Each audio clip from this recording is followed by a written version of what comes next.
Yesterday began like any other day. Students woke up and they headed for class. And soon the day took a dark turn. I was in the right place at the right time. I was in class. You're seeing police out with their weapons drawn, students out looking, trying to see what's going on, running out of buildings. I was one of 7 students to survive out of a class of 17. People tell me that God was looking out for me that day. That's why I'm here. I just got lucky. You have to do something about it. You have to somehow, you can't walk away from it. My name is Colin Goddard. I was one of the few survivors in the Virginia Tech shooting. After I graduated, I wanted to know what else I could still do. How you doing, sir? I wonder if we can see your Modine Egyptian. You know, you've been to one gun show, you've been to all the gun shows. Sometimes all you need is a license, and sometimes you don't even need that. This is legal. All of this is legal. Everything that was done is legal. Do you want it to be legal? We need the right to defend ourselves, and we do it now. We can't be sitting ducks.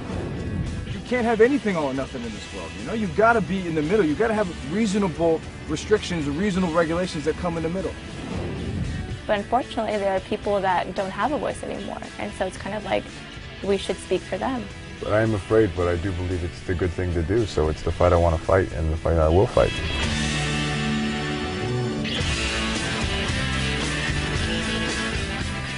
Hello, darlings. Welcome back. I'm Cognac Wellerlane, and we are here at the Maidstone Arms Inn, and it's the International Hamptons Film Festival, and I'm here with 2 filmmakers, and they're going to talk about their film.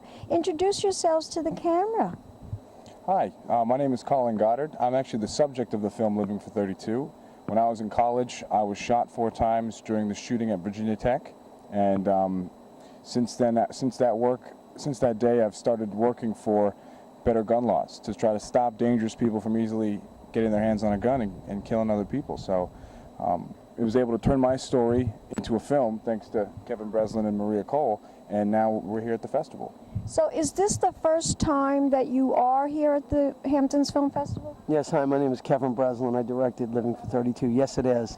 It's a nice festival. Interesting title, Living for 32. Can you tell my audience why you named it that? Living for 32, we chose, obviously, to remember the 32 people who were killed at my school nearly 5 years ago. 32 brothers, 32 sisters, 32 parents. But I'm living for 32 to bring light to the fact that on an average day in this country, there are 32 Americans who are murdered by a gun. That's a Virginia Tech that happens every single day, that goes unnoticed during the general Unbelievable. population. So we wanted to take one incident that the whole world knew about to help expose the greater tragedy that happens every single day. And that's why we chose the name Living for 32. Right, you can see what's happening just south of our border in Mexico. There's a horrible level of gun violence there, an epidemic going on right now, and the vast majority of those guns are coming from this country. From this country? Yeah. Wow, wow. He's been talking about the Fast and the Furious. Explain the dangers of it. Yeah, when we have high-powered military weaponry that we sell to our general public, you can't buy these guns in Mexico, but you can cross the border and buy them here without a background check, without paperwork. That's done very easily. You can bring them right back south. And this movie, you're hoping to bring awareness to people so that we could stop this, right? I mean, that's what the whole sole purpose is, I'm sure, right? Well, we've been very lucky with this film. We sold it to Showtime, so it's running on Showtime, and then BBC took it worldwide. And Colin's been blessed. He's gone to 30 or 40 universities across America, and this year it's scheduled for so many more. So by the time he's done, it'll have an enormous positive effect on when you make a documentary. Usually it just gets shown a little bit, but because he's such an advocate, and he's handsome too, charming and smart, and he's legitimate, that people actually listen to him. Yeah. He's more important to listen to with this. Yeah. You know, before I got shot, I thought that as long as I lived in a nice area and went to a nice school, that gun violence wasn't going to be something that happened to me. And in my nice area, in my nice school, in my French class, I was nearly killed. And this was because somebody just walked in the school with the gun?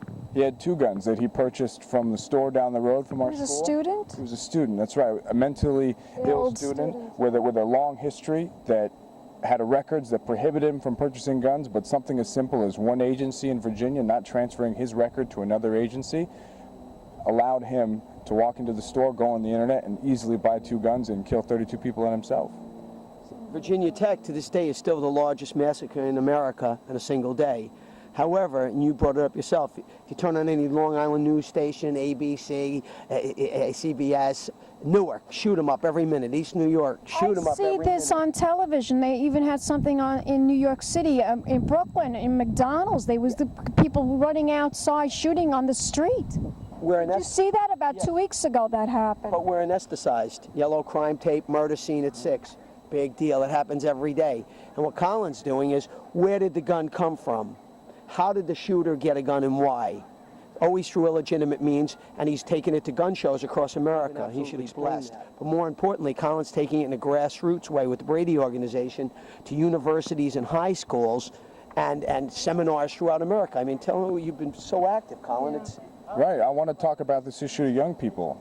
Let them know who the Brady campaign is, what they do. The fact that, and have people get upset about this and say that, look, this is not something that we have to accept in this country. Look at any other modern industrialized country. They don't kill each other like the fact that we kill each other. And our easy accessibility to guns has a part to do with that. So we're talking about doing something very simple, changing a law to make sure background checks are done on everybody. That's all I'm asking for, background checks.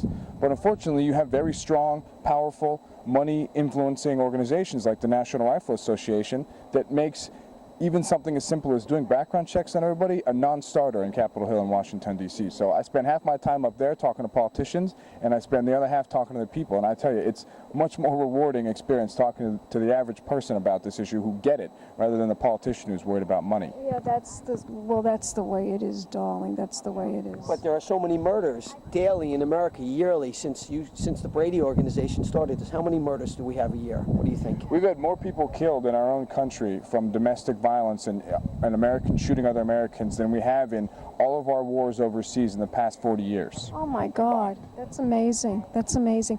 What can we do as citizens of the United States? What can we do to stop this?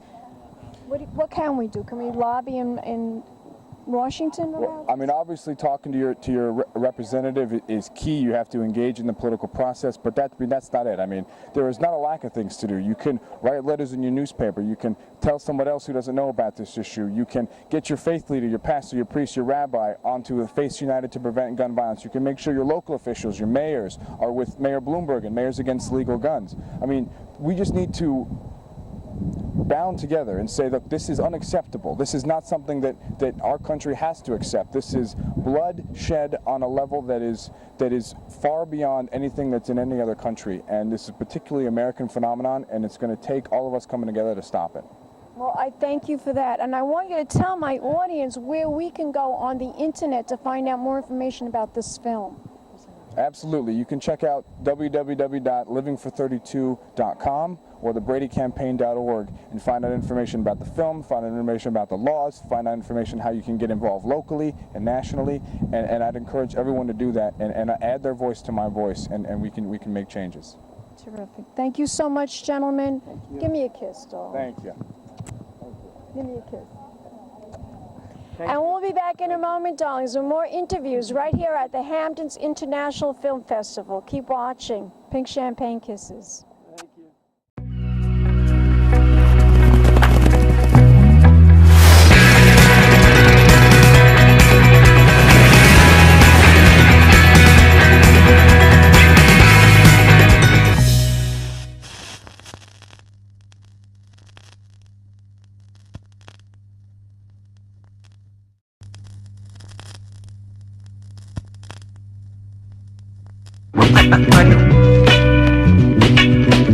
Ladies and gentlemen, ladies and gentlemen, ladies and gentlemen, ladies and gentlemen, ladies and gentlemen, ladies and gentlemen, ladies and gentlemen, ladies and gentlemen, your attention, please, your attention, please, attention, please. And now the moment we've been waiting for is here. I have something to tell you. Remember,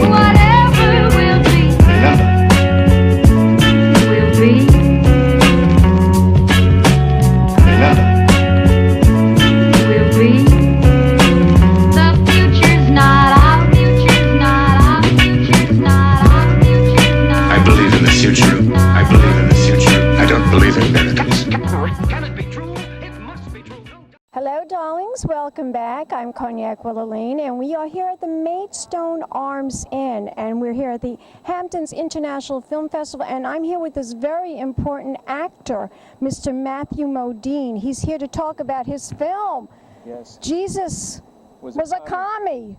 What an interesting title. Tell my audience what this movie is all about. Well, it's too difficult to tell you what exactly it's about.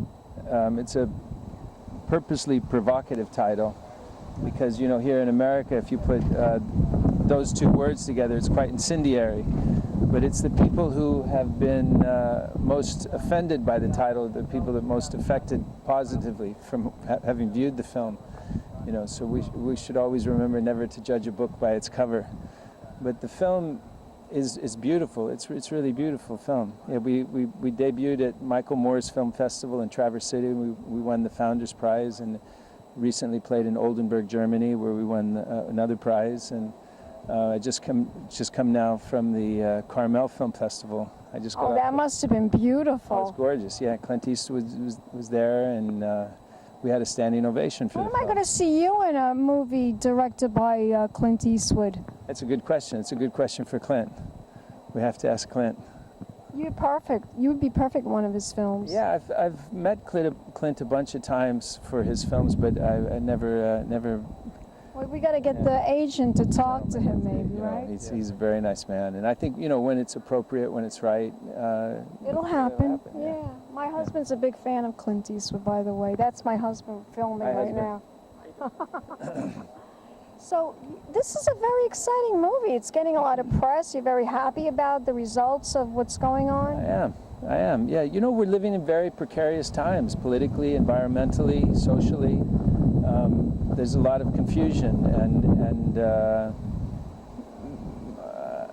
so that's what this film's really tackling. I wrote and directed the film with a friend of mine, Terrence Ziegler, and it follows this character, John Doe, around Manhattan while he's trying to come to peace with his thoughts, trying to understand the circumstances of life in not just America but in the world. And so I visit all of our important institutions in New York City, the New York Public Library, the Museum of Natural History, the Metropolitan. You did a lot of research. Yeah, trying to understand what communism means, trying to understand some of the things that Jesus is supposed to have said. And, you know, it's an interesting film. It's a really beautiful film. I can't wait to see it, and I want my audience to go see it. Tell my audience, where can we go to find out more information about this film? Does it have a website? It does have a website. Jesus Was a Commie Film. Jesus Was a Commie Film. Spell it. Jesus Was a Commie. JESUSWASAFILM.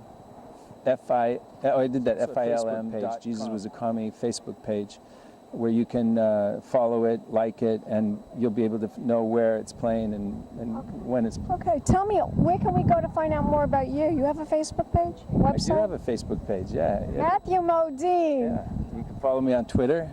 Yeah. I will, Don. I'm going to become your Facebook friend. Nice to see you. Now we're buddies. We've been interviewed twice already. And we'll be back in a moment, darlings, with more interviews right here at the Maidstone Arms Inn at the Hamptons International Film Festival. Keep watching. Pink Champagne Kisses. Fantasy dress to impress. One of a kind girl. This has been a Crybaby Productions, darlings.